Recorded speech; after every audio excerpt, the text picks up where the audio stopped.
right? Yeah. Tua, he is actually coming back, bro. Ian Rapid report. Tua is expected to play a game during the 2024 season, and Tua remains on injured reserve and won't be eligible to practice prior to October 23rd. Now, what is your take, your mental note on this situation with Tua? Tua's not having your normal concussions, man. Tua is, his fingers are getting stiff, so that's not your normal thing. And I'm not sure that even when he comes back, the added protection on the helmet will actually help, because the last hit wasn't really a head banging situation. He just ran into the leg. And I'm sure he's a competitor, so they laid everything out on the table for him to see if this is good for you to come back, and let him actually make the decision whether he want to come back or not. But he's a competitor, and man, he's living his dream. So you kind of don't want your dream snatched away from you, not on your terms. You want to kind of leave your dreams on your term, or when you want to leave, not when someone makes you leave. So they already said he's going to play this year. He's on the way back. He still has another week before he can come back to practice, I think, for the hour. But they're looking at his return very, very soon. Yeah, that's what happens to a lot of players. I'm going to be honest with you. When they don't leave on their own terms, we struggle with that. We struggle not leaving on our own terms, because we have this idea in our head how many years we want to play, how many yards we want to have, how many sacks we want to have, the stats that we want to have. But sometimes the cookie doesn't always crumble that way.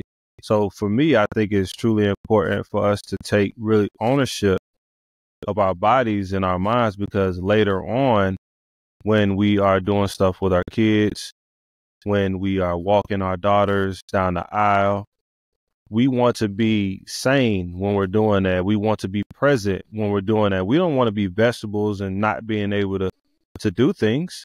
So I think for Tua, that little cap, that ain't gonna work.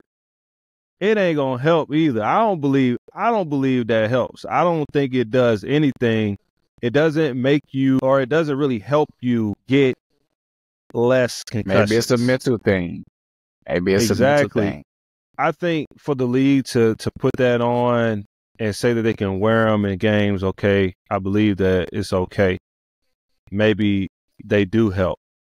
But at the same time, we're talking about impact. It's not going to help that much to the point where it's going to stop him from having a concussion that he had before. So for me, I think even though as a player and as a competitor, he wants to be out there and he wants to make sure that he shows the organization why they paid him the money that they paid him. But it's really not about that. Because you got to be able to enjoy that bread that they gave you. How you going to be able to enjoy that bread if you on the field, fingers curled up, and you can't really do much because you didn't have another concussion? Right. You get what I'm saying? So we'll see, man. We'll see. So, yeah. So, hopefully, he comes back. It says, he'll still be on injured reserve to October 23rd. Remember, we talked about that. He's on injured reserve, right? So, if he decides to not come back, right, then that will put him as, like, I believe, injured reserve exempt or on an exempt list or something like that. And he will have to give money back. But if they were to cut him and let him go about his way, that's what I'm saying. If they would just, because look at what happened to Andrew Luck. When Andrew Luck decided to retire, they gave him all of his money and said, hey, all of it, go do what you need to do. He told you that mental battle of constantly getting hurt, he couldn't do it. Because he understood that family, his mental well-being, life was more important. Football is a short period of time. So, yeah, that's my take on it, man.